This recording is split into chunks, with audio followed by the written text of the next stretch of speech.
we move into round 1. Palavito Damo Rosa against Shaheen Soorani.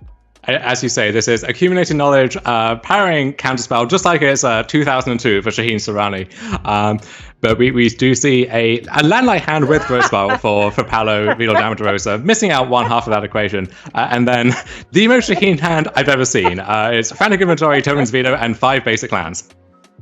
Yeah, this is right in Shaheen's wheelhouse, and it is the kind of hand that you are going to want to see. If you're bringing this type of deck to a tournament like this, you're saying these are the hands you want to see. You want to make land drops, have a counter spell, and a Frantic Inventory to get the proverbial party started. Yeah, and you see Paolo really placing a high importance on lands in this matchup. You have to send back these one-landers, and in particular here, just having that mana advantage is crucial against another blue deck. So this hand for Paolo of now 5 lands, with a Shark Typhoon, with a Wilderness Reclamation, this is exactly where he wants to be. And you can see that pause in Soorani on casting Frantic Inventory, wanting to play around Growth Spiral, but Paolo doesn't have it to punish here. Exactly, and there is Narset Powder Veils for Shaheen, so this is a card which is excellent against Growth Spiral decks and all of their incarnations, not just against that card, but against Uro and Expansion Explosion and all of the other pieces that tie the room together for these decks, and even against things like Hydrocrisis out of the Bant Ramp Shell. So this is a card which I think we will see pick up a lot at this stage in the format. Shaheen, though, doesn't feel safe going for it here because it's so easily punished by a card like Mystical Dispute or by Growth Spiral into a Wilderness Reclamation on this turn cycle. Right, something that's worth noting about Paulo's build of the deck that he's brought this weekend is it has 3 main deck Mystical Disputes. He is gunning for blue. Yeah, and we've seen that be a fairly common choice for these Reclamation decks, and it's kind of a self-reinforcing thing where Mystical Dispute can get dead in these longer games, but it's so good in these counter wars where if your opponent has Mystical Dispute, you really need to have your own Mystical Dispute as well. And we see Frantic Inventory into an untap with tapping out for Narset for Shaheen, and that resolves. So that Narset is on the board right now. And look at these counter spells in Shaheen's hand. Paulo has got to know with this face-up absorb that this Narset added to Shaheen's hand, that this is the turn that Paulo needs to resolve something big. But he will, though. He does get to resolve that copy of Wilderness Reclamation. And that's a big pickup here. Just being able to get something onto the battlefield to slip under this counter magic is going to be the make or break. And he will also have a chance to cycle that Shark Typhoon, add some pressure to the board, maybe attack down that Narset, or attack down that Teferi, which we've just seen join Shaheen's hand thanks to its Planeswalking cousin. Ooh, and this is big that Paulo has this Shark Typhoon here, because it actually is a way to pressure these ever-crucial Planeswalkers. Yeah, so Teferi and Narset both going down to 1 loyalty here, so that Shark Typhoon will have the pick of the litter in terms of what it wants to remove here.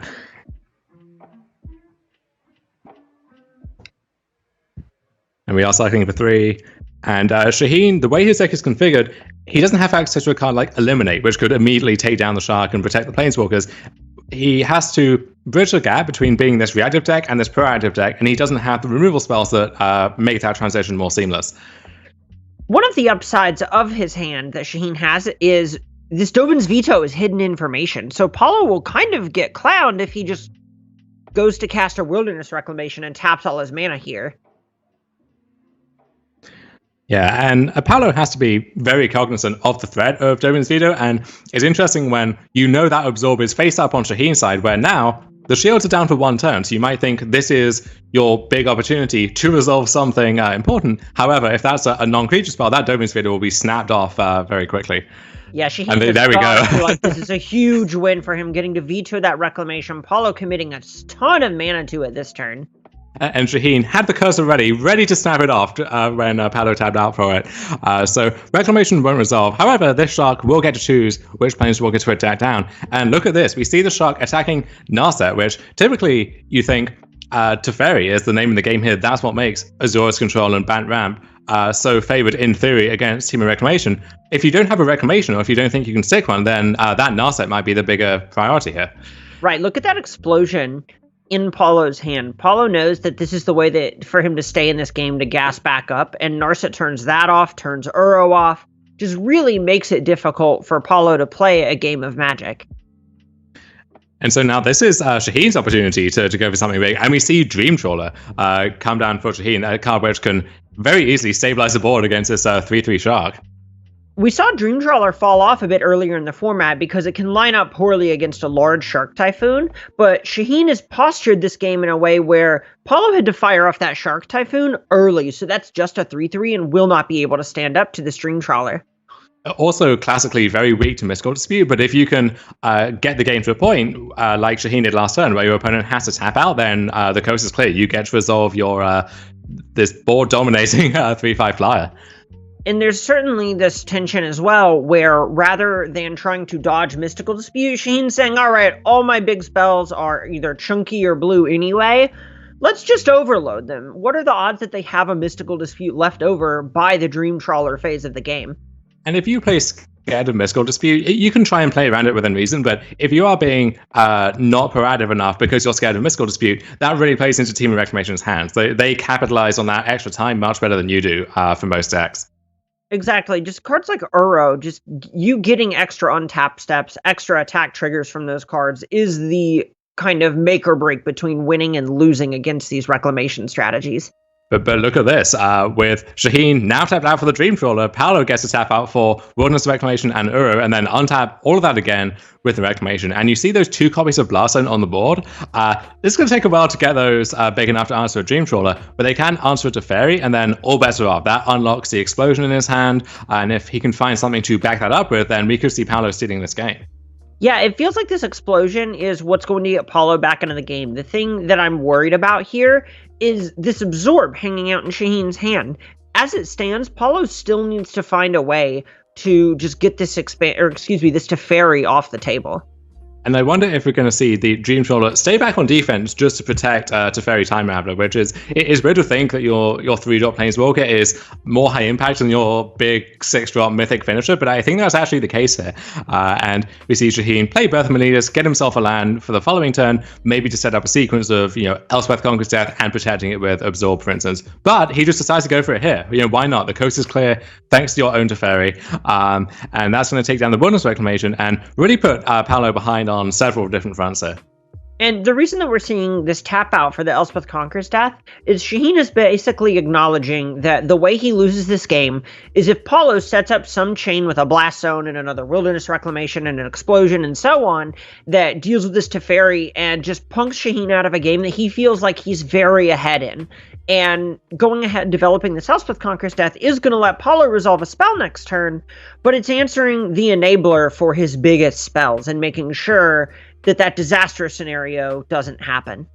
And this is an open deck list event, so this is where, if you're Shaheen, you're scanning Paulo's deck list just to see what he could have. So how many copies of Brazen Borrower are there where that could take Teferi off the board and then all bets are off, or how many ways are there to really interact with the things he has on the battlefield? And luckily for him, the answer is not many. Paulo is loaded up on cards like Ether Gust that have 0 targets in this matchup, or Negate, which is great typically most of the time, but when you have Teferi in play, it's not so great. So Shaheen knows that from this board position, the coast is clear. However, Paulo going to fight back with an Explosion for 4 on the Teferi Time Raveler. And he's priced into making this sort of play because you just need to get the card off the battlefield, and this is when you know it will resolve through that Absorb. Paulo recognizes the door is closing on when that can happen, and this Elspeth Conquers Death on Shaheen's side going up to 2 means it'll be even less effective next turn. Yeah, and the first chapter of Elspeth Conquers Death is the primary reason you play it, but we do see the second chapter making life harder for Paulo on this turn, and then the third chapter bringing back that Teferi, if that's what Shaheen decides to go for, or even the Narset. And look at this, that Teferi being gone. Shaheen says, all right, fine, fair enough. Let's get in with my Dream Trawler. Draw some extra cards, apply a little pressure, get the game closer to over. He even has 2 copies of Shark Typhoon, where he can cash one in for a baby shark to buy himself a turn against the 3-leaf shark, or he can go for an even bigger shark if he wants to outmuscle it in combat instead. Is this the phase of the game where you can cash Shark Typhoon with Absorb up? Oh, here it is, the fabled hard-cast Shark Typhoon, which is not something we see very often, but Shaheen decides, hey, why not? The coast is clear, let's take that and force Paulo to fight through it. Right, this is the spot where Shaheen is really trying to turn the corner as quickly as possible, because if you just give that Team of Reclamation deck time, it's going to go over the top of what this Azorius control deck can do if it can just get its synergy pieces together. And Shaheen is taking the shields down on that Absorb, and this gives Paulo a window to stick with Wilderness Reclamation to follow it up with something else. Shaheen's calculation might be, with that second mode of Elspeth Conqueror's Death, making any non-feature play cost 2 more for Paolo, that's worth it. There's no sequence where Paolo can really go over the top of him on this one turn. But he can still maybe make something happen depending on the texture of his hand. He does have the Reclamation, as it turns out, but doesn't have the other tools to really make that work. Right. At this point, if we were to see the Reclamation come down from Paolo, it would be to try to set up some Blast Zone play to go ahead and destroy that Elspeth Conqueror's Death. But it feels like this Dream Trawler might be the threatening thing on the battlefield at the moment. Yeah, Dream Trawler really putting Paolo in check effectively, where the more often that thing connects, the game gets out of control very quickly. So Paolo under attack from a few different angles here, and now the 3/3 Shark feels obliged to rumble into the red zone. Okay, here's an interesting situation where it looks like Paolo's just going for a Shark Typhoon. Because this Elspeth Conqueror's Death, it's bringing back Teferi Time Raveler now that Shaheen's gone ahead and drawn for his turn. And it's slightly disguised by the Blast Zones, right? Where if Paolo is passing with all of this open mana, you might think ordinarily that's a little bit suspicious. As it is, Paolo might just be planning to chant up a Blast Zone, so you might have Shaheen walk into that Shark Typhoon here. And it's a real tough balance, right? Because that Shark Typhoon costs the same amount of mana as a Dream Trawler. So it's possible that Paolo is just actually going through a Blast Zone. This looks like a realistic play that Paolo could make either way. Yeah, and this would be a 7/7 Shark, which right now would devour the Dream Trawler. Not even just trade with it. It would devour it and live to tell the tale. So we see Narset Powder Veils here for Shaheen, triggering his own on-board Shark Typhoon, making a 3/3 Shark. And we'll see what that Narset can unearth here for Shaheen. Ooh, a second copy of Absorb. And Absorb is a little clunky, so if Paolo can bottleneck Shaheen on mana, he might be able to fight through it, for example, with that negate in hand. However, Teferi is going to stop any sequence like that from happening. So I wonder if we're going to see Paolo try and set up a window where he can double up on that Storm's Wrath and just eat everything on the board, but that's so risky, where the first one, Shaheen can maybe let resolve, the second one can walk into an Absorb, and then you've wasted your only way of dealing with this board here. Yeah, the nice thing about Storm's Wrath is it is a card that can deal with both of these Planeswalkers, but this Dream Trawler and this Shark Typhoon that are on the battlefield are threatening you to run away with the game. Yeah, so the Dream Trawler... no attack. That Dream Trawler is a little frit. It's staying back, doesn't want to head into that Shark Typhoon. And what this is doing is this is Shaheen trying to price Paolo into just cracking that Blast Zone instead of doing anything else. Yeah, Blast Zone on 3 can deal with Narset and Teferi at the same time. We do see a backup copy of Teferi in Shaheen's hand, though.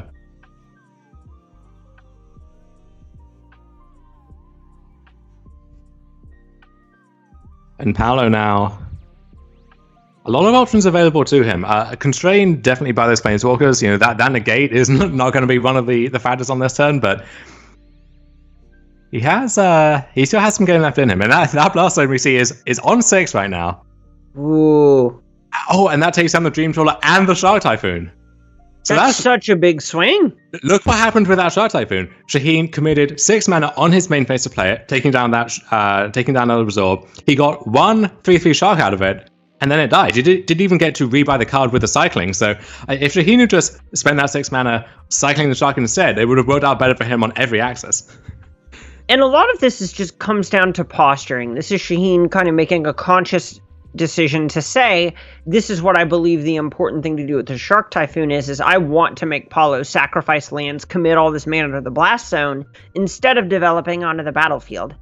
Yeah, and this other Blast Zone can set itself up to 3 and then threaten an activation, taking down both Planeswalkers. And then Paolo might still be in a difficult situation, but it's not actually looking as bad for him as it was a few turns ago, where it seemed like his situation was truly dire. And this really speaks to the strength of Blast Zone. It feels like Paolo's kind of been under a lot of real catch-all answers. These Absorbs have been in Shaheen's hand since turn 3, and Paolo just is not giving up into them. And now, if let's say Paolo untaps and plays a Storm's Wrath, that's kind of devastating for Shaheen's board, but does he feel obliged to use an Absorb in it? Because if he does, Paolo's just going to follow up with the next one. Ooh, and That's the scary thing about spending any amount of mana here. Luckily, if you're in Shaheen's camp here, there's not much to really justify putting onto the battlefield at this point. How do you feel about the 1-2 punch of Radiant Fountain into Absorb? Ooh. Is that a combo or not? I'm not quite sure. I think you counted to one. That 1-2 was counting too clean for a Radiant Fountain's involvement here. And Paolo knows if he puts all of his eggs in that basket of Storm's Wrath, if those get countered, he's really under the gun. Those sharks will attack him down to 3, and then there's Castle Undervale and so on. So Paolo just making a 4/4 shark, which can either stay back on defense or take down that Teferi now. And now that unlocks the negate in Paolo's hand, and he's going to be much better at fighting whatever fight he wants to wage on this turn. Right, this is a situation where now Paolo actually has a bit more freedom and just more resources that profitably trade with Shaheen's resources. And yeah, we see Paolo hovering over that copy of Storm's Wrath. Interesting. This is Paolo more or less announcing to Shaheen that he wants to fight over this because he went ahead and dealt with that Teferi when he could have just sent 4 damage upstairs. And now, if this one gets absorbed, Paolo has the 6th land and the 2nd Storm's Wrath and the negate to ensure it does resolve. What do you think the odds are he might go for this Reclamation instead? I wouldn't hate it. It wouldn't surprise me. Yeah, if that Reclamation could effectively be your bait spell, right? Because without right a copy now of Expansion Explosion, it's hard to even justify going in too hard on dealing with this Narset that's already been spent up. Yeah, there's no Shark Typhoon in Paolo's hand, no Expansion Explosion, so that Wilderness Reclamation with, 10 lands it would be for Paolo, wouldn't actually get too much done here, but it's scary enough from Shaheen's perspective that he might feel obliged to counter it. Or we could just see this Uro coming down. He wouldn't get the draw off it thanks to the Narset, but just plant this 6/6 and play in and force Shaheen to have an answer. So still several options here for Paolo, who carefully considering all of them. And one of Paolo's strengths is that he can make these decisions under pressure and under time pressure in particular. We see the rope here on Arena start to burn down. Paolo's not someone who gets flustered in these situations. He's been playing high-level Magic for over 15 years now, so he has a lot of experience just either relying on his intuition or narrowing down and then running through those options very quickly. And the big thought here for Paolo is, look at that Elspeth Conqueror's Death that's face up in Shaheen's hand. Paolo may end up just wanting to commit this negate to Elspeth Conqueror's Death to try and force Soorani to spend mana on his turn instead. Yeah, Shaheen is affectionately known as the expensive sorcery master, and Elspeth Conqueror's Death is an expensive sorcery. I think that qualifies, just like Dreamtrawler does. Yeah, absolutely. That is the Shaheen Soorani card if I ever saw one. And there's Castle Undervale activated for Shaheen. And Teferi Master of Time, another Planeswalker joining the fray here. That Master of Time is a great way to make use of this Shatter the Sky that feels like it's kind of rotting in Shaheen's hand here. And there's that sequence you mentioned, negate taking down Elspeth Conqueror's Death. But Shaheen does have the option to use the Absorb to force it through if he's so inclined. If he does, though, that second Stormflash can clean up everything. This is a tough call if you're in Shaheen's seat. And he just lets it go. Yeah, I think that's that disciplined, but the right move here from Shaheen. And Teferi, as a follow-up, that can either deal with a Shark or no, or it can go up to 5 and protect itself from that second Storm's Wrath if Paolo has it. And it's worth noting, those 2 copies of Storm's Wrath that we saw from Paolo, firstly, earmarks for those aggro matchups. That is the number 1 card against mono green. But the reason you can justify playing it is it does have these applications even against the other blue decks like we see here. But also, those are the only 2 copies of Storm's Wrath in the deck for Paolo. So Shaheen might think it's not mathematically really necessary to play around the second one, and it could really pay off for Paolo. Okay, can we just look at something for a second? Paolo is at 3. Yeah. Shaheen's not even protecting these Planeswalkers anymore. The face is the place. He is going upstairs right now.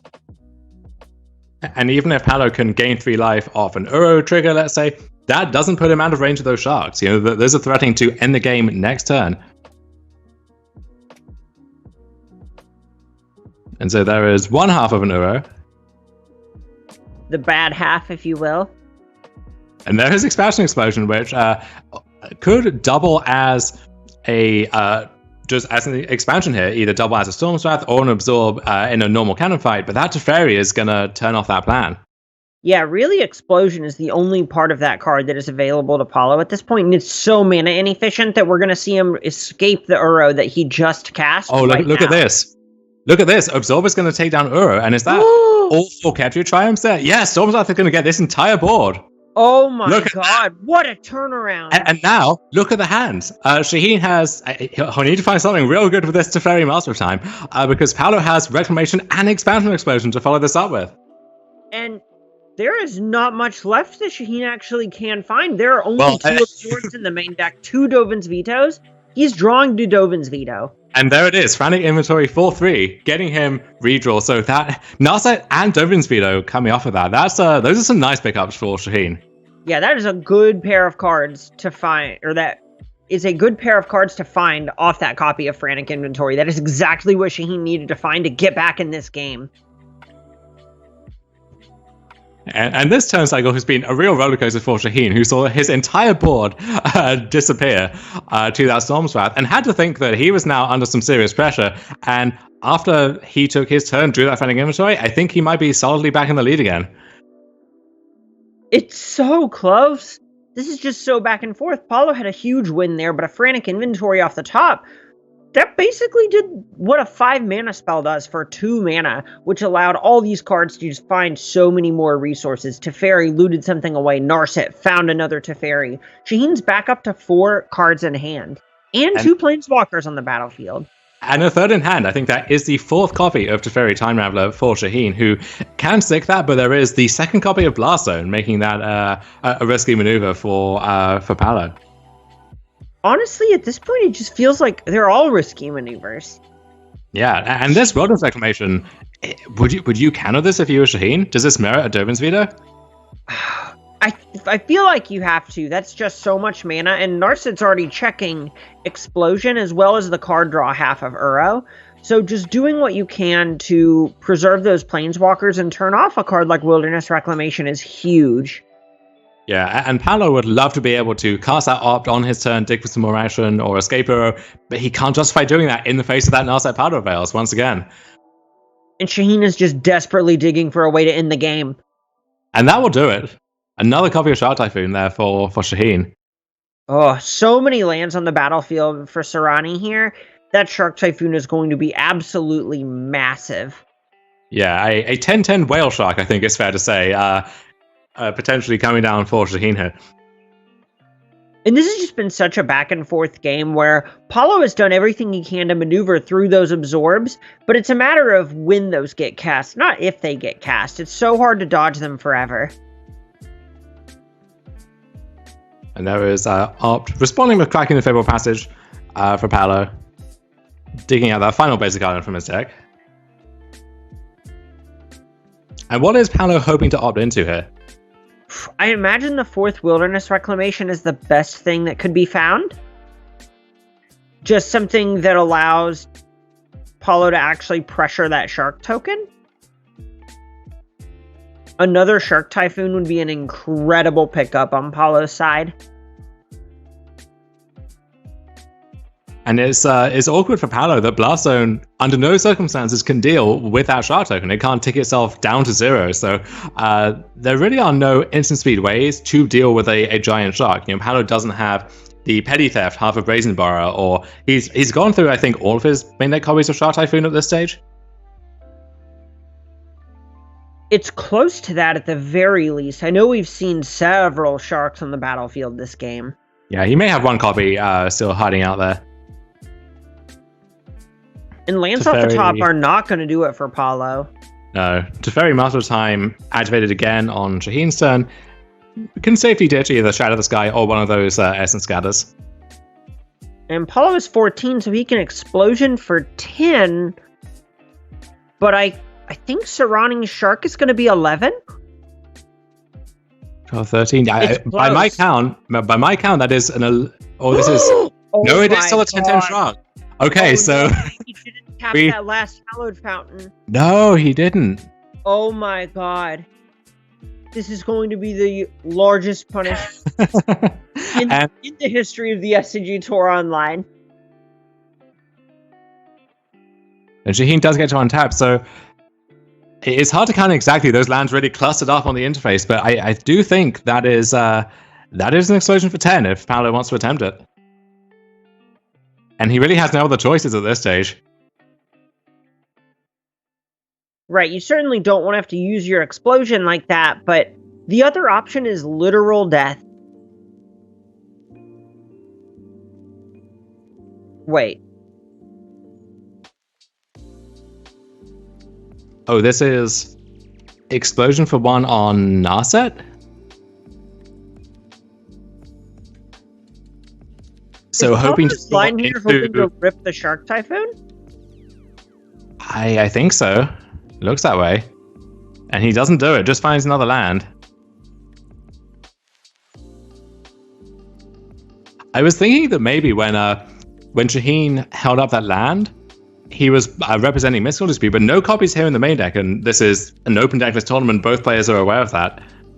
Wow, this might even be a situation where Shaheen was just trying to put that card on Paulo's radar to make him not go for the explosion. Yeah, but Paolo can take a look at the deck and see what's up there. And now we move into sidewinding for both players. And for Shaheen, you have to have an ironclad plan for this matchup, and you see him moving very quickly. What do we think is going to be in the mix for Shaheen here? So here we see copies of cards like Giant Killer actually entering the deck because Shaheen recognizes that he needs to get Paulo dead. And Giant Killer is a great answer to any big creatures that Paulo might be trying to fight with, a la Nightpack Ambusher, for example. Just having ways to kill larger creatures while pressure as well is exactly where this is Azorius control deck wants to be. Yeah, and for Paolo's side, I imagine those 2 copies of Aether Gust will be hitting the bench in short order. What else do we see in his sideboard that could replace it? So it really depends on if Paulo wants to go for inevitability or diversifying his plan at this point. Last game was a perfect example of why Azorius Control feels like it can hang against Temur Reclamation. It has all these planeswalkers that kind of hurt the primary combo of the deck, and really just needs to be able to close the game. But if you have all these Dovin's Vetoes and the like loading up on Nightpack Ambusher, on Bone Crusher Giant, and so on, is a great way to just punk them out while they're developing, because look at Shaheen's sideboard. He's cutting all of his Shatter the Skies. This is something that Paulo knows is common for these control decks and these sort of spell mirrors. And we see Bone Crusher Giant, an interesting tool here for Paolo, a card that can use the Stomp Half to pressure Planeswalkers. You know, if Teferi ticks down to 1, then you get to finish it off. And also just, sometimes, if your opponent's deck is full of these reactive cards like Dovin's Veto, Mystical Dispute, you can just play a 4/3 and get to work. Exactly. There's a point where you just want to be able to attack, and these creatures are the best at pressuring planeswalkers. This is something that we've seen Temur really lean into in the Bant Control matchup, and it also applies here because those planeswalkers are ultimately the pseudo-hate cards that keep Expansion, Explosion, Wilderness Reclamation, etc. in check. Absolutely. So Shaheen scanning his deck list one last time. We see the clock running out there on sideboarding.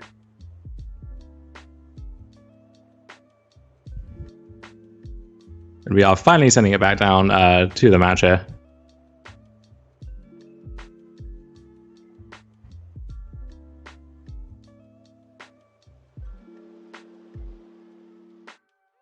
And the player just waiting for a communication from our staff here. So as we in this loading screen of sorts for now, what do you make of the choice of Azorius Control as a whole? Like, is this potentially the answer? Is this the next step of the format? Or is this, of course, Shaheen is playing Azorius Control because it's Shaheen and this is a game of Magic the Gathering? So last week we saw Paulo bring Yori on Azorius Control, which is a choice that I actually quite liked because it's something that can hang against the Boogeyman Wilderness Reclamation, but also has this Shatter the Sky, Birth of Meletus, Glass Casket plan that's able to check your Priest of Forgotten Gods and Questing Beasts of the format. So I think this is really in a sweet spot to attack the format from exactly the right angle as long as you build your deck correctly. And there are so many options available to these Azorius Control decks that you can justify going up to 80 cards without needing to play these kind of marginal cards that you would never consider running in a 60-card deck. And that's part of why Paolo mentioned in his article on Azorius Control that he felt the Yorion trade-off was worth it, is because you aren't really making too many sacrifices. Right, there are enough cards that are kind of hammers. That's to say they have enormous impacts on the game by themselves that you can play in Azorius Control, your Shadow the Skies and the like, and those are the kinds of cards that you want to have access to more of in order to swing entire matchups in your favor, and having an 80-card deck via Yorion is a way to take advantage of that and make it available. And you do see there the players considering this game going to Game 3. There was a decklist submission issue for Shaheen, so he does get assigned a game loss for this round, but he will still get to play Game 3, and we will see that play out here between these two very accomplished players. And that could very much affect things here, because now we see the Shadow of the Skies moving out of the board for Shaheen Soorani, staying in the sideboard when Paulo's on this plan, and now Paulo just has to win a game with his creature plan where there aren't Shadow of the Skies in Shaheen's deck. And usually, if there aren't those mass sweeper effects, they're replaced with some cheaper removals. So we've seen Noxious Grass pick up back in recent weeks with the popularity of mono green aggro. These various spot removal spells. In the Azorius Control colors, you don't really have access to cards like that, though. Right, most of the cards that you're seeing out of Azorius Control are things like Glass Casket, or just big sweepers like Shadow of the Sky, Elspeth Conquers Death, these sort of larger catch-alls that can hit a wider swath of creatures at a slightly less efficient rate. Yeah, and we don't see a card like Joriel Mournfuli Recluse, which is a common card for this kind of transformational sideboard plan for Team of Reclamation, or really any base Simic deck in the format at this point. Paolo still getting aggressive, but we are going to see this creature still try and get the job done. Okay, and something that we are getting now is that we are actually rebuilding this match, and Shaheen is to concede game 1 because there was a decklist error that came up, and it did affect the outcome of that game. So what we're likely going to see here is players start a new match and rebuild it, where Shaheen is down game 1 and has to win both of the post-sideboard games. Yeah, and so as we wait for that, we do see at the bottom there, Double Masters is now available for pre-order, a set which we're still seeing previews for that come out. Looks to have a lot of exciting stuff packed into it there. So you can pre-order that now over at starcitygames.com/2xm. And we see our players going through the motions here in accordance with Jared Silver's recommendations here, keeping all of this running smoothly, upholding the tournament integrity. So as we wait for that, what do you make of Paolo's Team of Reclamation build here? We've seen Team of Reclamation is almost always one of the two most popular decks, almost always one of the most successful decks. What do you make of Paolo's card choices compared to either lists we've seen him play in the past, or just the consensus stock list, if you want to use that terminology? So something that I really like about Paulo's version of the deck is that it kind of has cut a lot of the cute cards. I know a lot of times there are a bunch of frills, these powerful sideboard cards that kind of look like sideboard cards, right? These are your more narrow answers and the like. But for the most part, what we see out of Paulo's list is you're seeing a lot of cards like the 4th Uro Titan of Nature's Wrath, another copy of Storm's Wrath, a lot of these cards that are kind of stock teamer tools, but really leaning into which part of the main deck is a more powerful form for each matchup. That's just because this Team of Reclamation deck is that strong in its own right. How much of that do you think is Paolo hedging against some of these worst-case scenarios, where if you are the reigning world champion, I think it's safe to say you're going to have an edge in these mirrors against most players you could run up against. I don't think it's too arrogant to say that if you're Paolo. And so is it worth maybe emphasizing the aggressive matchups more with cards like that 3rd copy of Storm's Wrath, or some of these creatures like Elder Gargoth, where if you're facing down Help Collector into Bulk Control into another follow-up, you need to have the right tools. There's no amount of finessing with some suboptimal cards. You're just going to die on the spot. So you need to actually have the right cards to deal with that, versus in a 15-turn game in a Reclamation Mirror or against Bant Ramp or Azorius Control, even if your configuration isn't 100% ideal, you can maybe find a way to get around that regardless. And something that we also see from Paulo is just that there are some cards that you might expect to find in the sideboard in his main deck. This is Paulo kind of hedging against these Azorius control decks, against Bant Ramp, against the Mirror Match, those 2 main deck copies of Negate, for example, those main deck Mystical Disputes, Aether Gusts, etc. These are all cards normally you'd find hanging out in the sideboard instead of Uro Titan of Nature's Wrath, instead of that Storm's Wrath, and so on. And this is just really a concession to how late in the format we are and how developed the metagame in the SCG Tour Online has become at this point. Paulo's played every single week and has his finger to the pulse of what people are bringing to the table. I want to highlight those main deck Aether Gusts quickly, because that's a card which, over this standard format and some of its previous iterations, we have seen go up and down in value and really vary week to week. And sometimes it's been a clear 4-off main deck card and you're never unhappy to draw it. Other times you can barely justify main decking it and it's not even a focal point in your sideboard. I think the format now has circled back to where Aether Gust is a good main deck card again, where the premier aggressive deck is mono green aggro. There are more targets for Aether Gust in that deck than you can shake a stick at. And then the other axes of the format are Team Reclamation, Bant Ramp, these various Growth Spiral, Uro, Breeding Pool decks where, again, you're going to find a good target for your Aether Gust every game. And Azorius Control is one of the few exceptions to that in this format, where you can strand those dead Aether Gusts in Paolo's hand in game 1. Yeah, and I think that sort of speaks to how much the format demands mana efficiency out of everything and being able to capitalize on profitable mana exchanges. A lot of the time, that's going to come down to just developing so far ahead of what your opponent is doing that they can't keep up with your threats. And green is one of the best colors at doing that.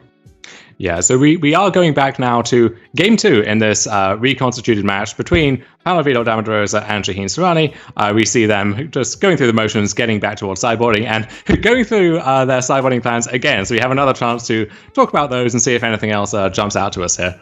So now we're back to a point where Paulo, it's as if he won that first game, and once again, Sheen's back is sort of against the wall, and he's going to need to be able to beat this Nightpack Ambusher, Bone Crusher Giant plan that Paulo is bringing without those copies of Shatter the Sky. This is why things like Giant Killer out of Soorani's deck are just great ways to hedge against that plan, while also giving a little bit of play against things like Shark Typhoon pressuring Planeswalkers in games closer to what we saw in Game 1. And I'm keen to see if Dream Trawler will stay in the deck here. It's a card that did such great work for Shaheen in the first game that we saw. But typically, as we said, it has these weaknesses against cards like Mystical Dispute, which Paolo now has access to in his deck. And with the post-board games being so reactive, just tapping out for that 6-mana threat, which can get blanked by a Shark Typhoon at that stage, it isn't really where you want to be. Yeah, and a lot of that comes down to Shaheen planning to actually check those shark tokens in other ways.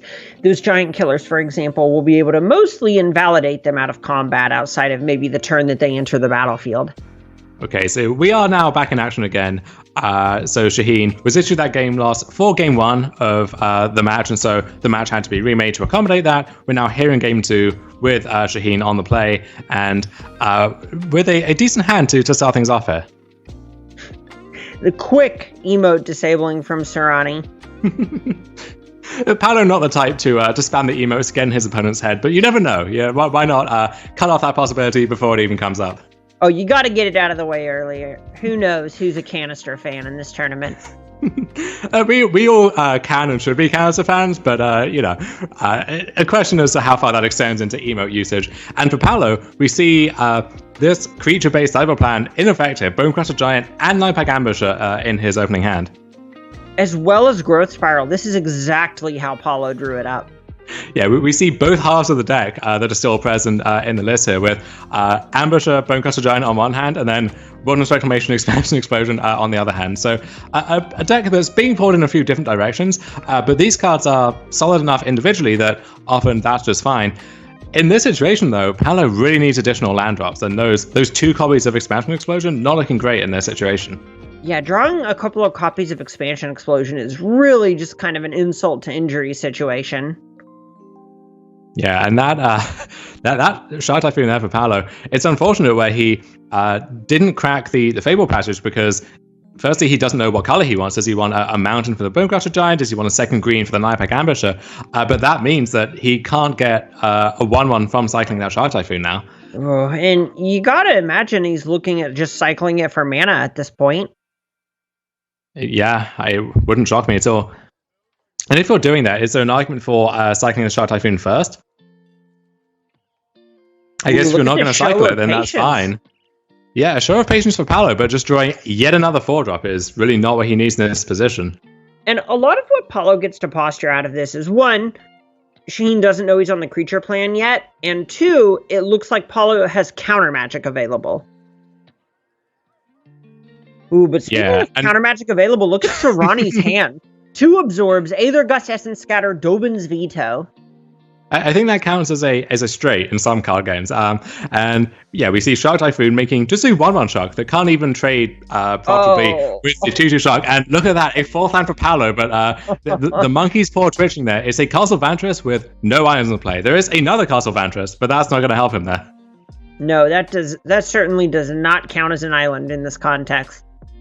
No, and last time we saw on Paolo's own end step, once that Shark Typhoon was cycled, he was hovering over that Bonecrusher Giant, thinking if he wanted to stomp that now. Decided against it. And there's Dream Trawler off the top for Soorani, which it turns out would resolve here, although I think he may decide just to hold up those 5 different interactive cards in his hand. Yeah, it's hard not to imagine that Shaheen doesn't just want to kind of protect the queen here and try and trade for a bit before slamming this Dream Trawler. And here's a stomp, and Shaheen now considering if he wants to fight over that, which with 5 counterspells, maybe it's worth defending that Shark. Yeah, it's a spot where a 2/2 flyer, a Windrake, is not that exciting, but going ahead and just making some of these exchanges is great, especially when you know you're also getting a 4/3 down the line as well. Okay, and there is a 5th untapped land for Paolo, and weirdly, that 4th land being so crucial, the 5th one isn't a big breakpoint here. You know, right now that doesn't let him do anything else with that glut of 4-drops in his hand.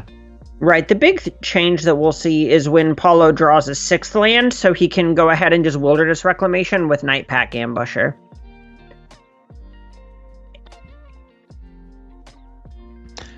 And there is Nightpack Ambusher for Paolo, meeting the Essence Scatter. Ooh, that 6th land being tapped, though, that is a bit different. Yeah, and Paolo running out of time to where his lands can afford to come into play tapped.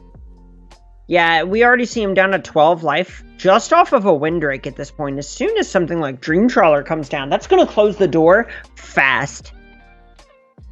And that Castle Vantress means that if Paolo doesn't go for anything on his turn, Shaheen always gets to use his mana profitably, so it constrains his ability to dictate the pacing of the game even further here. And Frantic Inventory being cycled for Shaheen, the first of what could be many in this game. Hey, we saw several of them game 1 do great work for Soorani. Yeah, he drew 1 and then he drew 3, and 2 of those were absolute aces, so that's what this card can do for you in the mid game. Paolo down to 8 now from that 2/2 Shark attack. And we see Nightpack Ambusher on the end step here. Fight. But with what? There were so many good choices. Oh yeah, there's an Aether Gust, Absorb, Dovin's Veto, and the other things Shaheen has drawn kind of lean more to his tap-out side of things. And never good when your opponent is debating exactly which of their far too many options they want to use to fight over this. And I think a lot of the question for Soorani was if you wanted to wait until Paolo's upkeep to do this, or if you wanted to do it in the draw step, or if you actually just wanted to do it on this end step when Paolo doesn't have much mana available. And this is interesting here, where Aether Gust, I think Paolo would prefer to use one of those expansions as a copy effect on a counterspell, you know, fight over and absorb, let's say, and keep the negate in hand. Aether Gust expansion really doesn't work so well against that, so he has to burn that all-important negate instead. And now Shaheen can either let this resolve or fight over it again with his absorb. So now, look at this. Yeah, Paolo gets untap, resolve Wilderness Reclamation with 2 copies of Expansion Explosion in hand. Yeah, we might just see an explosion for 6, put Paolo right back into this game. Yeah, there's Wilderness Reclamation. And you have to think, if Shaheen had a Mystical Dispute, he would have used that to win the fight on the end step there instead. So it seems to me a loud signal here that Paolo can just tap out with Abandon for that explosion and expect it to resolve. And it's hard not to imagine this 2/2 Shark not just being dead here. Select a value of X. And this X equals... It's going to be 6. Went for 7. Think it was just a slight misclick. He would love to go for 7 or 12 or 15 or 27, but 6 is the maximum here. And we do see Paolo refill his hand, but mostly miss, actually. 4 lands, another Brazen Borrower, and a Shark Typhoon, which does pair very well with that Rodent's Reclamation, but I have to think that's going to meet in Elspeth Conquers Death, and sure enough, there we go. And we see another Dovin's Veto hanging out in Soorani's hand here, so this is a way to also check a future explosion from Paolo. And another copy of Expansion Explosion off the top there for Paolo, who now can start just firing those off manually. You know, right now it's an explosion for 4, which is perfectly good, and that only increases over the course of the game. This turn, though, I wonder if we'll see, with that second chapter of Elspeth Conquers Death, adding this tax to all of his plays, maybe just cycling Shark Typhoon is the way to go instead. I would expect either cycling Shark Typhoon or developing Brazen Borrowers to be able to just pressure Planeswalkers. It's possible that Paolo has those in his deck, not even to bounce things, and I mean, it can come up against Shark Typhoon, obviously, but mostly to pressure the likes of Narset Parter Veils. You could even hedge here, develop your 3-1, and then go ahead and attack Narset, knowing your other Brazen Borrower is going to save your fairy from a shark. Absolutely, yeah. It's just a 3-1 flash flyer. It might be what the doctor ordered in this situation. And for Paolo, I don't know if he wants to be attacking down the Narset, bearing in mind Elspeth Conquers Death can use that as an ideal target for it on the following turn. So he might just be going upstairs at Shaheen's life total, excuse me. And here is a Shark Typhoon. A 6/6 shark. 6 is the magic number, right? This is bigger than a Dream Trawler, a bigger shark than Shaheen can make right now. This is the sweet spot for Paolo. Right, a bigger shark than Shaheen can make right now, even if he untaps, which is a nice feature there as well.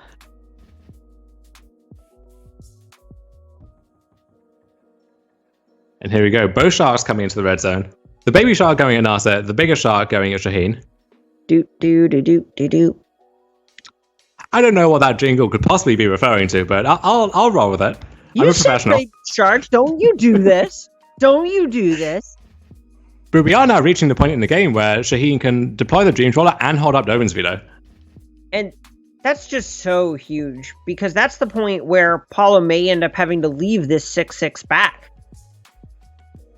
Yeah, and Dream Trawler on offense can often get up to that 6 toughness breakpoint to attack into that shark. And you'd rather keep it around and not trade it, but at this point, if the rest of your hand is good enough and the Dream Trawler's been drawing you enough cards, then why not?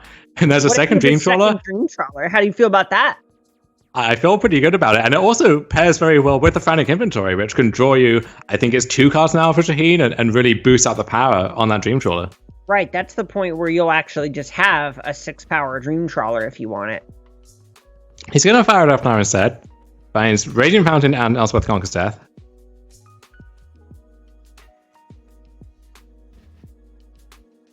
Going to activate Narset, go ticking again, but this removes the Narset from the battlefield. But there is an Aether Gust and a Dovin's Veto to check an explosion, so if those are the biggest things that Narset's acting as a floodgate for, I can see how we arrive at deciding that Narset is just not long for this world. Go ahead, cash it in, get some cards for your trouble. And Soorani going into the red zone, trying to get this game over. His Petty Theft on the Shark, and Dovin's either going to fight over that, it looks like. But you have to be very wary for Shaheen of burning the Dovin's Veto, which that is a crucial card in these kind of board states. If you just burn that on a Petty Theft, then if Paolo has 2 copies of Explosion, which he does, or an Explosion and some other follow-up, then that could go south for you very quick. Yeah, this is the point where we can see Soorani understands that this game needs to end soon. Paolo has a ton of cards in hand, still has play left in this game. You really don't want to find yourself in a position where the game's continuing too much longer. And that Frantic Inventory coming off the Narset, an inventory 4/3 now, and the best combo with that card is another copy of itself. Yeah, and Shaheen decides he has to use the Dovin's Veto on the Petty Theft. But a second copy of Petty Theft is going to make him a little frustrated. I have to think about using it that way. Really the bouncy shark of the shark family. Can we work that into a song as well? All you gotta say is you say something shark do, and really the jingle writes itself. And even a bonus Castle Vantress activation here for Paolo, who you think back to the stage in this game where we were saying Paolo really needs to hit that 4th land drop. And look at this now. He has all the resources he could possibly ask for and a 3rd copy of Expansion Explosion if he wants it. Ooh, and this is the point where Paolo's kind of weighing, all right, well, I'm ahead on the battlefield. I don't think this game's ending anytime soon. I think I'll take another 13 drop. Yeah, and crucially, that 13 drop can also be a 2 drop against certain forms of interaction from Shaheen. One of the interesting things about this format in general is that expansion previously is great against negate, it's great against absorb, but it is not very good against Dovin's veto, and here it's not very good against Aethergust at fighting those fights. I want to highlight too that if Frantic Inventory was accumulated knowledge, which counts the copies in both players' graveyards, then I think that interaction would work a lot more favorably with the expansion for Paolo, who could just get the 2-mana draw 3, draw 4 that control players have always wanted. You gotta wonder if Team Reclamation players have ever tried doing that. Playing their own Frantic Just Inventories? in their own deck. I think they have. I think it was something that they got very excited about with the release of Core Set 2021, but it doesn't seem to have stood the test of time. It's a little bit rough with Uro. A little rough with Uro, and also the deck can also be a little clunky at times, and so spending 2 mana to draw the first card, and then even 2 mana for the second 2 cards often is not a great use of your time. Yeah, no one's excited to build a Chemister's Insight. Oh, some of us are. I'm sure Shaheen is, and has been in the past. Look, some people just want to do an honest day's work. And yeah, here it is. Shaheen has a bunch of mana, a bunch of cards, but not many of them can really punish Paolo for what he has access to here, so decides to tap out for the Dream Trawler. Or tap low, excuse me. Does still get to hold up Inventory and Aethergust in that equation.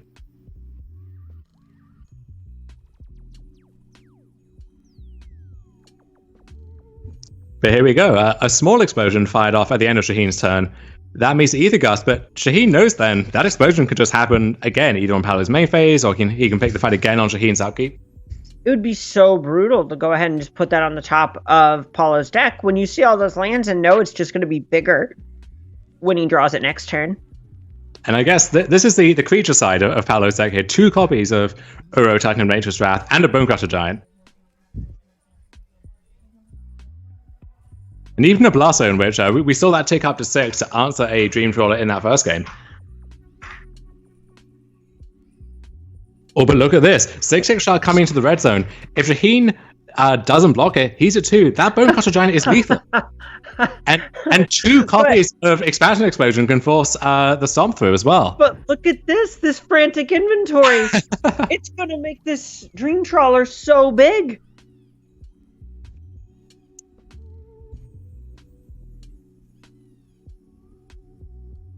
Oh, and I wonder now, is Paolo considering trying to explode the Dream Trawler to tap it, get it out of combat? Oh no, we're just firing off Stomp in response to the Frantic Inventory.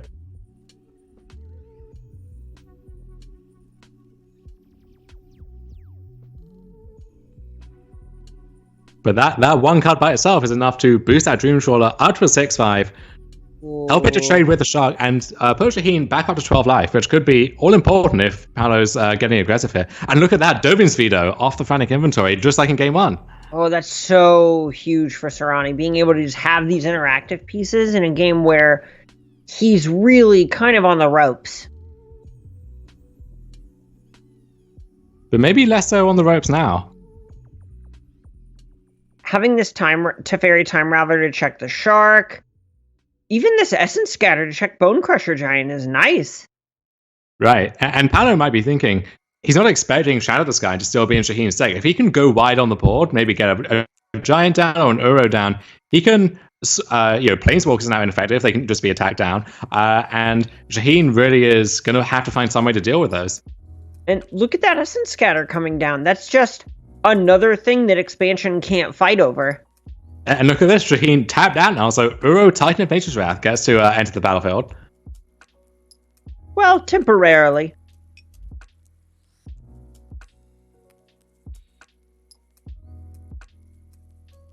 And the second copy looking to get cycled as well, perhaps. There we go. Oh, and even a mystical dispute for Paolo to hold up there.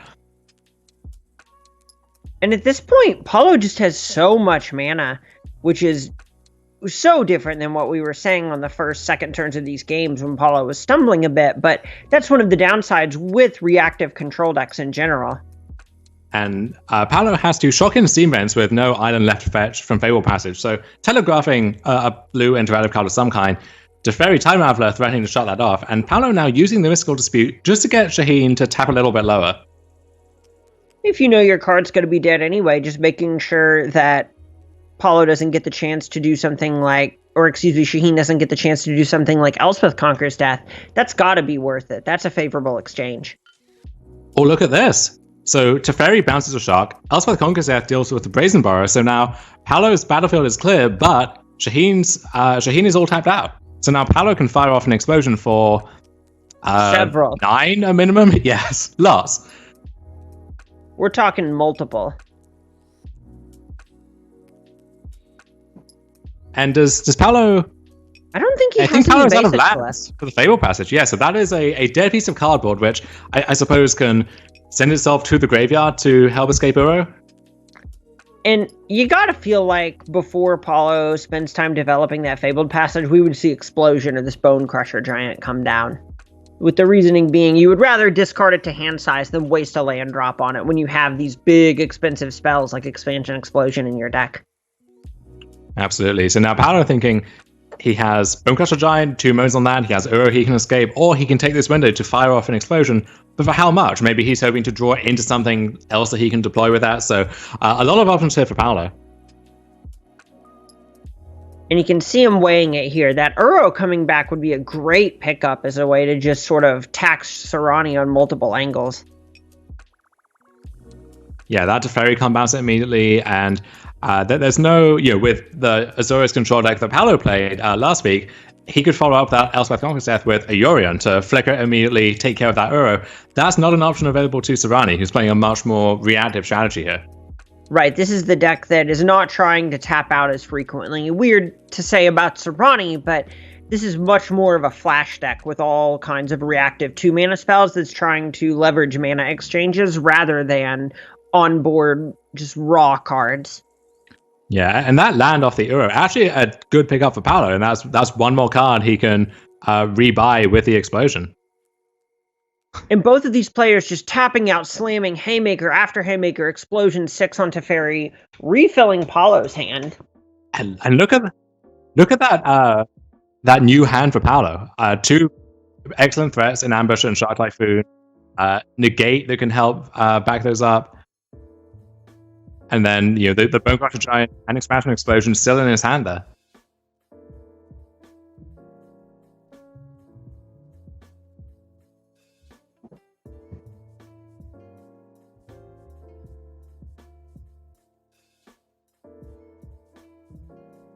Ooh, and Soorani going ahead using that Aether Gust on Uro could end up getting punished by this explosion because even if it costs 2 extra, there are just so many lands. Yeah, I think that's 15 lands on Paolo's side of the board at this point. Minimum.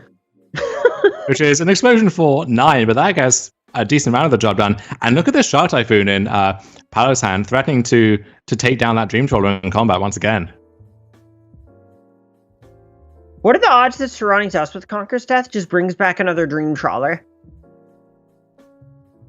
Hey, that's a real nice target for it. We've seen Soorani really just prioritizing pressure this game, trying to end the game, recognizing that he's likely the beatdown here. And seeing that over something like a Narset or a Teferi would not surprise me in the slightest. Yeah, and that Teferi Time Raveler, another nice pickup for Paolo. That card keeping its value even deep in the game here. But you think back to a few turns ago where Shaheen's hand was stacked. He just fired off a frantic inventory for 4. It looked like the world was his oyster. And now Paolo's the one with many more lands, a grip full of cards, and Uro in play even. And this is one of the awkward things about the Azorius control decks in particular and why Temur Reclamation is so great. Temur is just fantastic at spending all of its mana every single turn. Here, we see leftover lands in the Azorius control deck hand that really there aren't a ton of ways for Shaheen to make good use of them. Yeah, but look at this. Elspeth Conqueror's Death returning Narset Powder Veils instead, and then that finding a second copy of Elspeth Conqueror's Death that can cleanly answer this Uro. You gotta feel like that's a win if you're in Soorani's position, but now it's a question of if Soorani wants to attack in what would be a colossal shark. Right. But even if he sniffs it out and holds it back, that shark, I have to think, is coming down anyway. And then if that attacks, Shaheen is once again in that tough spot. If he doesn't block, he might just die on the spot. And look at this. Dreamtrawler attacking, drawing a card, going out for 5/5, but I think a 7/7 shark on the docket for Paolo here. Ooh, Soorani really wanted to find something like a giant killer off the top of his library that turn. And he'll take the Teferi Time Raveler, which post-combat can bounce that shark after it's eaten the Dreamtrawler, but still not a great position for Shaheen here. It's certainly a serviceable trade, but it's not one that makes you excited by any stretch. Now, crucially, Shaheen has 5 mana, so he can Teferi and hold up that Domin's Veto, which stops Paolo from slamming the door shut with the explosion.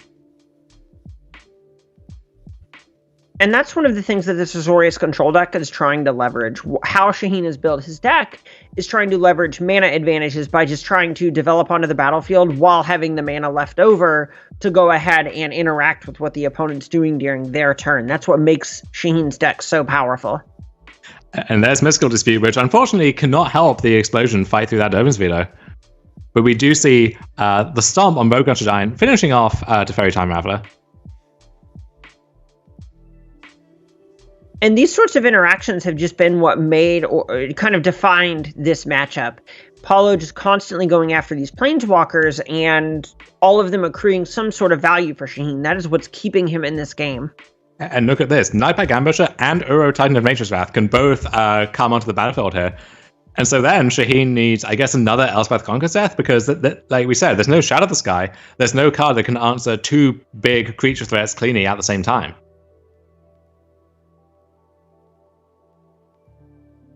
Even just a 4/8 Bowcrusher Giant could make an appearance here too. But Paolo decides to pass the turn. Oh, that's an upkeep Castle Vantress activation from Shaheen. That is a huge sign of weakness. Gotta find something.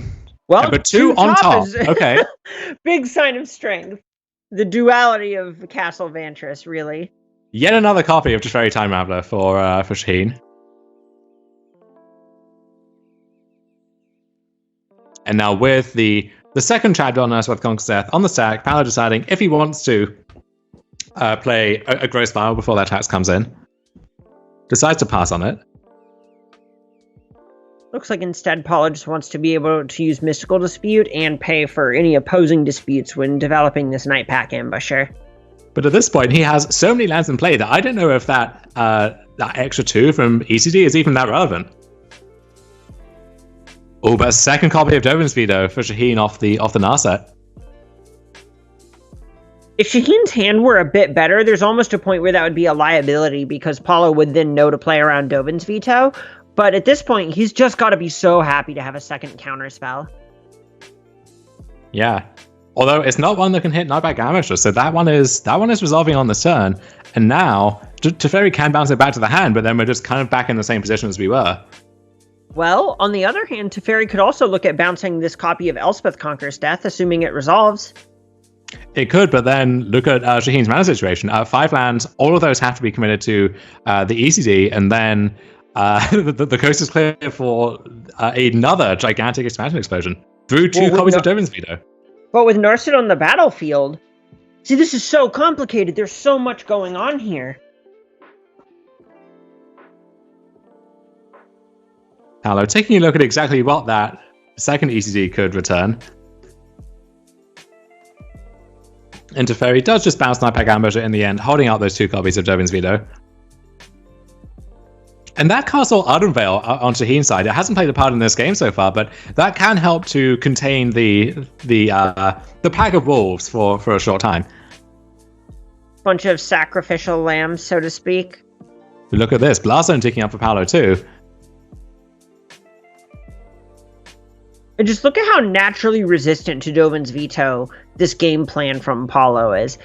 This Bone Crusher Giant can't be targeted, Uro can't be targeted, Nightpack Ambusher. All of these cards line up so well against this card, despite it being a spell mirror. It kind of feels like the creatures are the important thing for Paulo.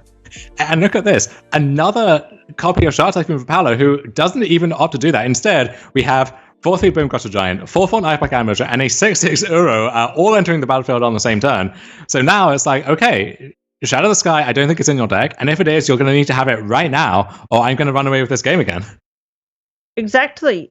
We're going to see Blast Zone likely end up going after this Elspeth Conqueror's Death, maybe even waiting for it to bring back something like Dream Trawler. There are all kinds of options for Paulo here. Another Castle Foundry's activation for Shaheen, who now has a very clear sense of what he needs to be digging for.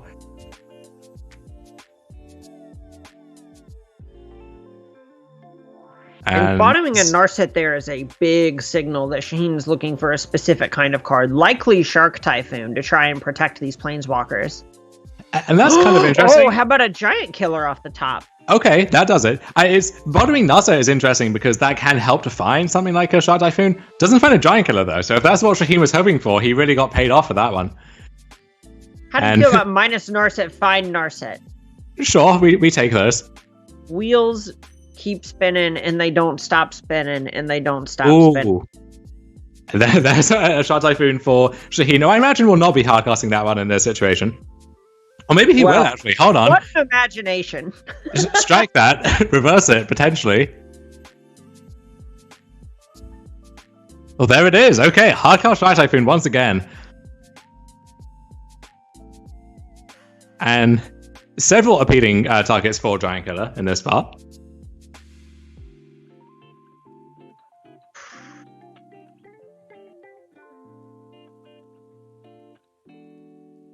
And here we go, Giant Killer taking down Nightpack Ambusher. And just being a hard cast on the back end too. All these cards being cast through Mystical Dispute. And Uro is a very threatening card, but look at this. Narset stopping the draw trigger from happening, and Giant Killer able to stop it from even attacking in the first place. So in this situation, it's a 6/6, which is beefy for sure, but it's not really doing much more than that, despite the 3 or 4 different things you get with its attack trigger. Hard not to love just an honest Crawworm. Absolutely. We paid a good 7 mana for that Crawworm. Just as God intended. Absolutely. I guess that puts it closer to a Vizardrix. That's a deep cut, Emma. I don't know if the people who joined with Arena are going to understand that one. Well, go ahead, get one of those 8th edition, 7th edition core starter sets, and you'll know the struggle that old fogies like us learn to play with. That was one of the first products I got when I started playing, and even back then, with my ignorance, I did wonder if that was really a compelling rare to open in my in my starter deck. So 3/3 Shark, jumping in front of the 4/3 Bone Crusher Giant, threatening to trade with that, and now a decision of does Shaheen want to let the Narset die or lose his Giant Killer, which could contain the Uro on future turns? Really, the big question here is if you think your Shark Typhoon can hold this Uro at bay as well. Because if you go ahead and let this Narset down, there's a chance something really bad happens and Paulo can actually start accruing advantage. I do want to highlight as well that with Shaheen playing Radiant Fountain, that is a signal that he thinks his mana base can support a colorless non-basic land. That could be his own Blast Zone or a Field of Ruin, or there are a few different other options. So the fact that it's a Radiant Fountain shows where he thinks his deck's weaknesses lie and what he's hoping to shore up. Where in this matchup, you can see this play out. If he had Field of Ruin for Blast Zone instead of these positions, that could have swung the game really dramatically.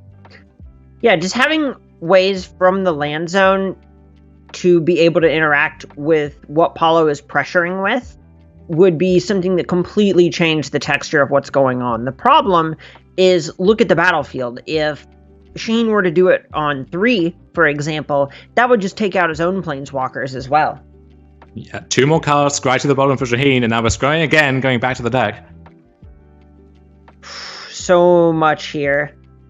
What is Shaheen looking for?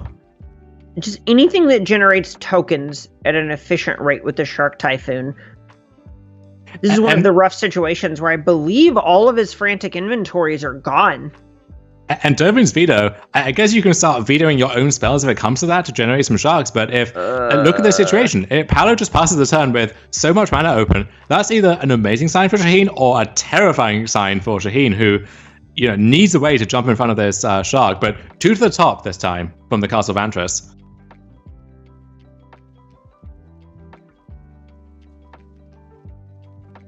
Teferi going to take up, and now Nasa taking down. Does find another copy of Elspeth Conquers Death, so that's going to make a 5/5 shark and also dispatch the Uro here. Or another Narset. Yeah, get a 3/3 shark in that bargain too. Get to hold up Dovin's veto still. The idea here mostly is just Shaheen recognizing that these permanents require multiple turns to actually accrue the advantage you expect to get out of them, and really placing an emphasis on wanting to make sure he gets to do that. And notably, if Shaheen is replacing his Nasa with another one, there's no window where the static ability does not apply. So those Growth Spirals in Paolo's hand are as dead as they were before.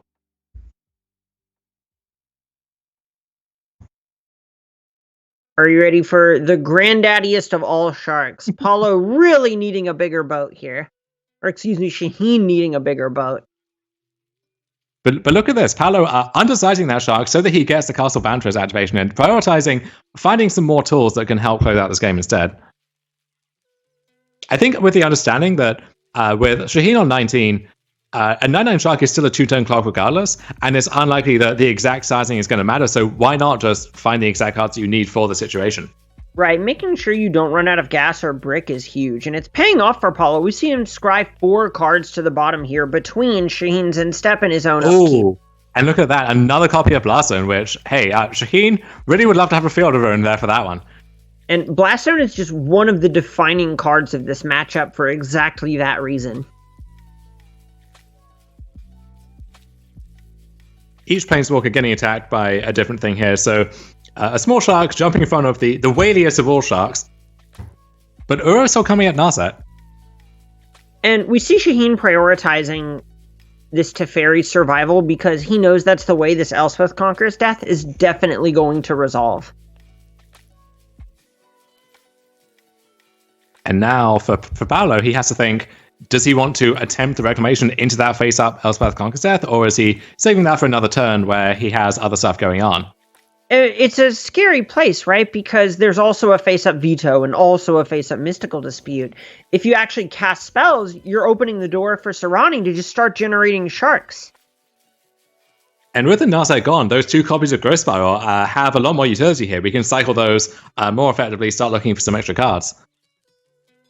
And look at this, Soorani just lets the Wilderness Reclamation happen. At this point, Soorani says there really isn't that big of a difference between 16 mana and 30 mana as long as there's a Teferi Time Raveler in play. But Paolo has this Blast Zone in his hand, hidden, now deployed to the battlefield, that Shaheen previously didn't know about, and it's going to get to clean up this Teferi cleanly.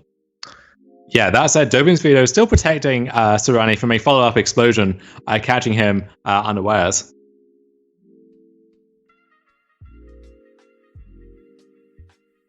And that Blast Zone now safely parked on 3 counters. But we might be trying to take this up. If Teferi is not what Paolo is scared of, maybe just answering that Shark Typhoon is a bigger priority. Yeah, absolutely. If you think you can just attack down this Teferi rather than anything else, then prioritizing answering this constant stream of sharks that Shark Typhoon is able to provide is a real strategy.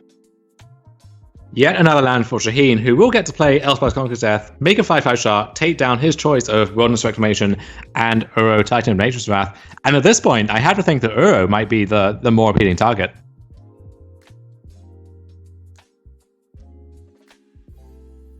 Oh, interesting. This saves Uro from Elspeth Conquers Death as well. Yeah, wow, I wonder. Interesting Blast Zone there. That is interesting. I wonder if there was a window where Paolo could have waited, and then if the ECD targets Uro, then we get to Blast Zone, but the Blast Zone's face up, so Shaheen is aware of that line too, and can get full value from his Teferi beforehand. So Paolo, as he's written about before, just removing that choice from Shaheen entirely. I think the big issue is that the Teferi could also just go after the Shark token as soon as Shaheen goes to his main phase. And Paulo knows that is the biggest thing keeping him in this game at this point, and he needs to make sure that nothing happens to this Shark. Unless another copy of Teferi Time Traveler somehow materializes, I'm not sure how we're meant to fight through this 9/9 Shark.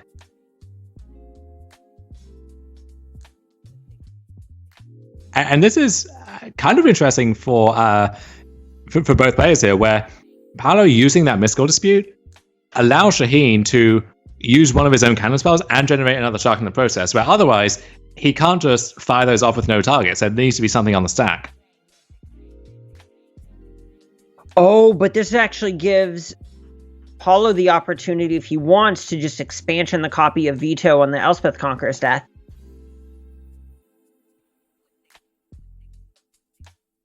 He decides against that. How much mana does Paulo have now with this expansion explosion? Okay, no, but Shaheen had another land drop, so this Veto shield is not down. Oh yeah, he was never taking down that second Veto. God, this is so back and forth. And there's so much fuel for the Uro that that Uro now can just jump back right into play.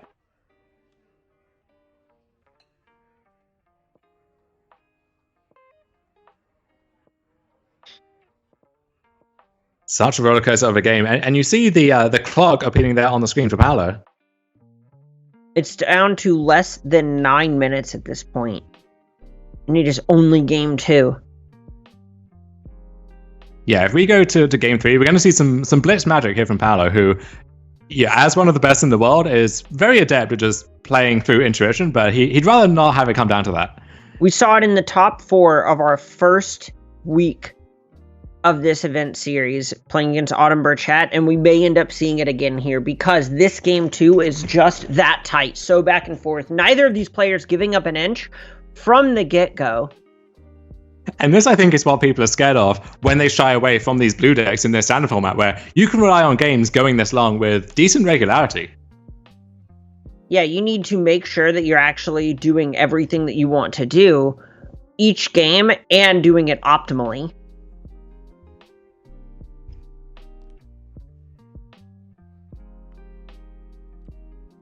And now Shaheen, I think we're going to see another upkeep Castle Vantress activation. Doesn't have much left in the tank. No, there are not many resources left available to him. He really needs to make sure that he can do something to bridge the gap to this Elspeth Conqueror's death. And he would like to have an excuse to, let's say, Dovin's Veto Reclamation, or just like generate another Shark. But right now, again, we see that tension between Shark Typhoon triggers and the reactive cards that are so crucial otherwise in this matchup. Oh, it looks like Paulo might actually just blow the explosion here and try to close the door. Is it going to happen? He's floated all of his mana. What's the number, Paulo? I think we're going to play around a mystical dispute here. I think we can safely assume that, but here we go. Is this This is kind of a baby explosion. Yeah, this is smaller than I had expected initially. But I think now, if Paulo is expecting that Dovin's Veto, he's thinking, well, now I get to activate Castle Vantress twice, maybe dig for another copy of explosion to get the job done. So much going on here. So back and forth. This Shark Typhoon, it did not look impressive last game when it was immediately answered. But this game, it really has done so much heavy lifting for Soorani. So much more than just cycling it would have done. And Shaheen using his own castle, trying to dig deep.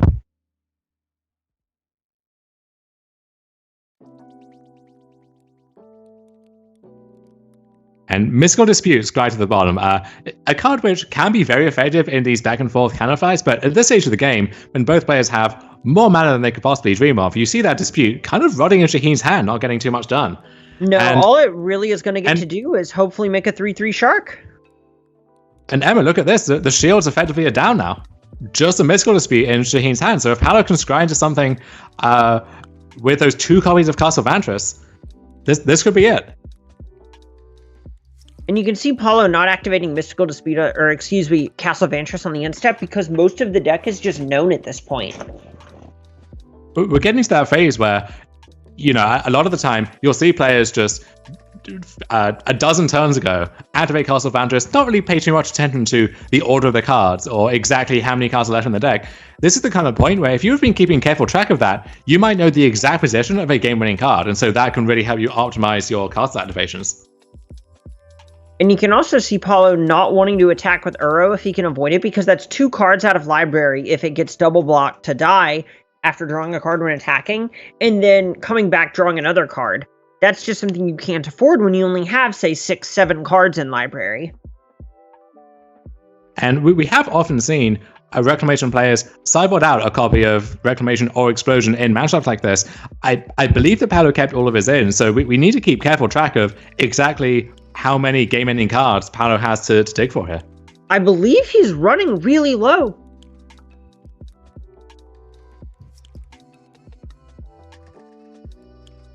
And Castle Vantress, in theory, you can just keep both cards in the same positions on the top of the deck. So an activation is free unless you know the position here. And I think Paulo is giving up the ghost. He realizes we're going to game 3, and maybe he needs all that time afforded to him to get the job done.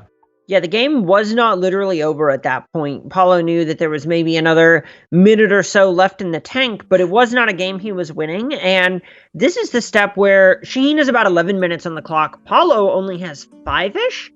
And that means Paulo's going to have to play so quickly in this game. And the onus is on him to make things happen and make the game end. We cannot have another game like that one. So here's my question, Emma. If you're Paulo, do you bring in a card like Elder Gargaroth just to try and get aggressive and finish the job? And then for Shaheen, knowing what constraints Paulo is under, do you bring in a card like Shadow the Sky back into the deck? I imagine for the most part, players are trying to keep things the same, just on the basis of the fact that that was your plan going into the game, and you can just posture differently when you kind of have that information face up. You play with your cards differently when you know you can't really go, say, 10, 15, 20 turns down. And you see the pace picking up for both players who know that Shaheen not under so much time pressure yet, but Paulo certainly is. And you see his timer ticking down. Aggressively cycling this Shark Typhoon for 1, trying to hit those land drops and get pressure on the table to boot. A youthful Shark coming down there for Paulo. Do. And I wonder if it's going to be followed up with its slightly older, surlier cousin here on Shaheen's Ansep.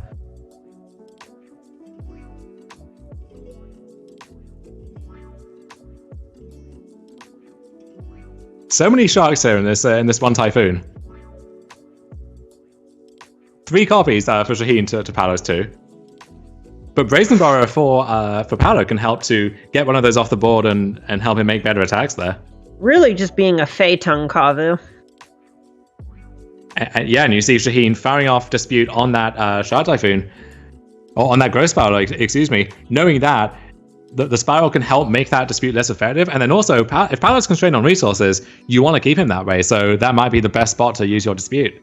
Right. Normally, there would be a bit more of a debate if you want to use it on a more impactful spell, but at this phase of the game, you know that Paulo's kind of still in the early stages, and if you can keep him there, it's going to be harder for Paulo to win in that 5.5 minutes that he has to win this match. And that second Dispute, using the first on the Growth Spiral helps to make that second one relevant for longer in the game too. Really, there are a ton of reasons why you can see Shaheen is going ahead and using it on a spell that might be considered a bit less effective. And a 3/3 Shark now from Paulo. And Shaheen is missing land drops, so he has a lot of reactive tools to keep pace in the game. Not enough mana to keep deploying several in a turn, though, so Paulo might be looking to capitalize on that. And we do see a copy of Wilderness Reclamation here for Paulo.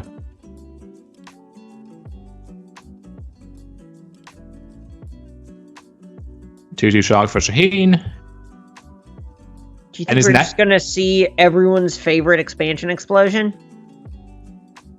We could, or now this might be the time to bounce one Shark and get a 3/1 flyer into play.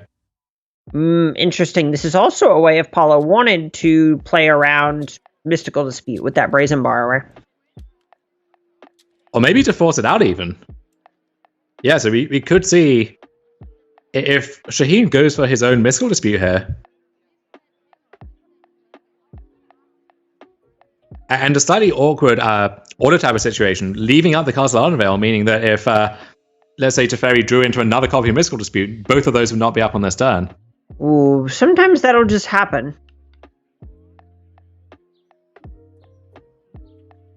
And Teferi really cramping Paolo's style in this game, who needs to get it over with quickly. Only 4.5 minutes left on the clock. Yeah, Paulo doing whatever he can to try and just make this game as short as it can be. Reclamation back on top there. The 2 flyers go to Teferi, but the 1-1 Shark for Shaheen takes down the Brazen Borrower. But Teferi now off the battlefield too. And Paolo gets a pass with negate up here. Just give it a second. Well, speak of the devil, there is another copy of Teferi Time Raveler and another Mystical Dispute, I have to imagine, for Shaheen to force it through. But that does leave his defenses down again. It does leave his defenses down, but it does turn off that Wilderness Reclamation and help Soorani avoid the disaster scenario of Wilderness Reclamation into Expansion Explosion for a turn. But look at this. Paolo can attack Teferi for 1, and then Explosion it for 4, and that's going to resolve. That will get Teferi off the board, refill Paolo's hand, and then he'll have a chance to go for that Reclamation and Explosion combo again in a future turn. I think Paolo's actually 1 short. The Explosion is only for 3. Teferi is going to survive. Right. And then tick up to 2, which means the 1-1 Shark won't get to attack it down immediately. And now Shaheen gets a cycle Frantic Inventory. And look at that Dream Trawler and Elsewhere Conquers Death coming down. And Dream Trawler gets to land this turn. So now Paolo gets to stick the Reclamation, but won't have a chance to do too much with it. Unless he wants to... I guess this can be an Explosion for 5. He's drawn a 3rd copy of Explosion here. Yeah, this may be a situation where he just wants to keep trying to refill his hand, give himself more resources to combat what Soorani has. An Explosion for 5 will take down Teferi Time Raveler. Wow, that is some gas off the top. Look at that. A Shark Typhoon that can cleanly answer the Dream Trawler. 2 copies of Bronecrusher Giant and another Brazen Borrower to check the Dream Trawler, or really anything else. Gotta feel good about those cards coming off the top if you're on Paulo's seat, but yeah, there's still a lot of work to be done from here. And a lot of work to be done in under 4 minutes now. Yeah, it's hard to say if he'll even get to cast all of these spells in the time of the length of the game that remains. Oh, look at that. 2nd copy of Nightpack Ambusher. And you see that 1-1 stay back. That 1 point could actually be relevant, but I think Paolo knows that the greater risk is that you take the shields down and just die to a big Dream Trawler attack, and this at least can jump in the way. But now Petty Theft gets to cleanly answer the Shark from Shark Typhoon, and Paolo will get to resolve at least 1 copy if he likes of Nightpack Ambusher. Ooh, this is a big turn for Paolo here, just getting to cast so many spells and answer all of the development to the battlefield that Shaheen tried to generate. And I think Paolo might actually just pass and threaten a 7/7 Shark of his own Shark Typhoon, cleaning answer the Dream Trawler. Well, it would only be a 5/5, but it is still going to clean... Right, he did have to tap that 2 for that copy of Petty Theft, but this is still 5 power, which is a trade with the Dream Trawler, and that's such a huge win if you're in Paulo's seat.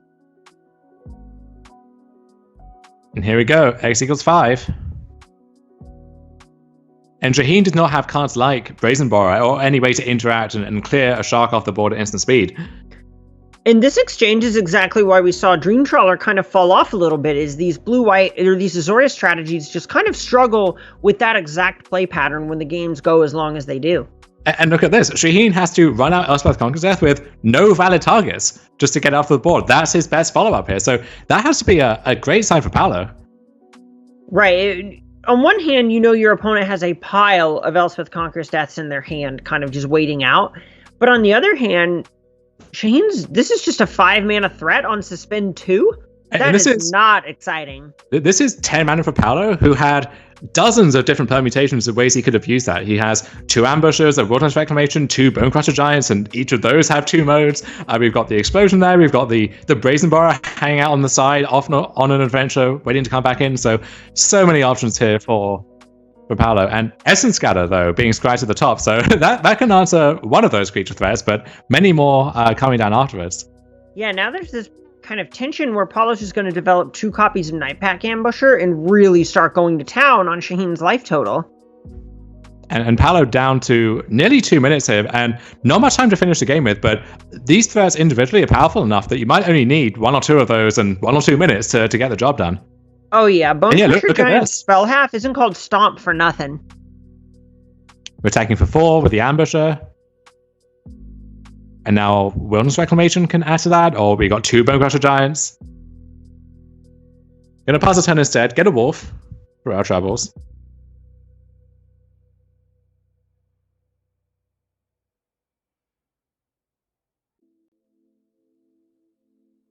And third mode of ECD, there is a Dream Trawler that got traded off hanging out in the graveyard. And at this point, it wouldn't surprise me if we see Teferi come back just for Shaheen to cast this Elspeth Conqueror's Death and then immediately bounce it again. With the clock the way it is, Shaheen just needs to extend this game. He just needs to make it go long, trade resources, survive for 2 more minutes off of Paulo's clock, and that is the end. That is how digital Magic works with chess clocks. There is Teferi. Yeah, I think given another 10 minutes, I think Paolo would be favored in this game, but both players know that we're playing a different sub-game at this point. We have different priorities here. And you can even see Shaheen just prioritizing making blockers by developing that untapped land with a pair to go up to 5 mana with 2 2-drops in hand instead of that tapped Temple of Epiphany to dig closer to more action. Charging Blast Zone. Down to 1 minute 30. And at this point, there's no time to stop and think. You're making actions. Your APM has to be high. Right, you get to think about things while your opponent is on their turn, and then on your turn, you just need to make things happen. You need to get your opponent dead.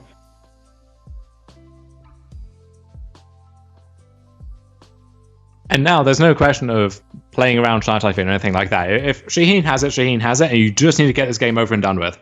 Right, last turn we saw Paulo respect it a little bit more, but he realizes he's under a gun. There's 1 minute, 9 seconds left on Paulo's clock. 2, 5.5 on Soorani. It is not Soorani that is going to lose to the clock this game. It's Paulo. Great battle for Paolo as we get down to the 1 minute mark.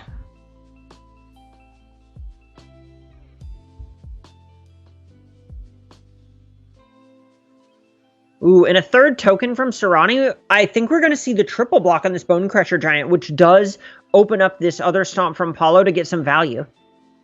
So a nice little combat trick, I suppose.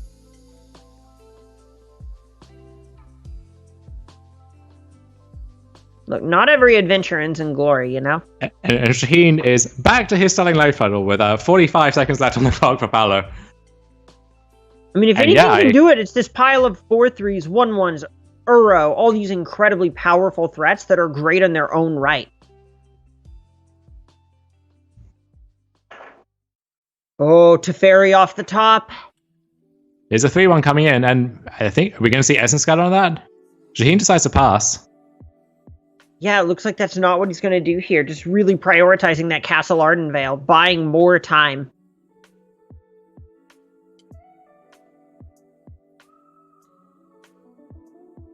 Teferi just bouncing the Brazen Borrower back to the hand.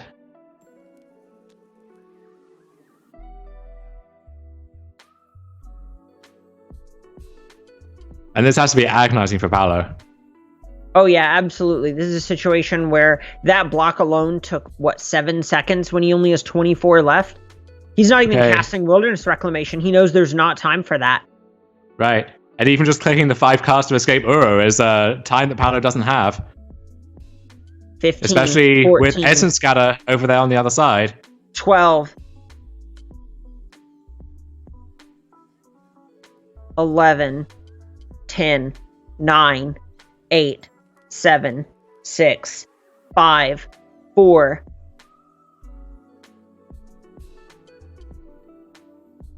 And Shaheen really does not matter what Shaheen tries to go for at this point. Yeah, and you can see Paulo didn't even put the stop here. 1 second left. Uro Trigger will go on the second resolve, but there it is. Paolo's time has run out. here in round one. And think back to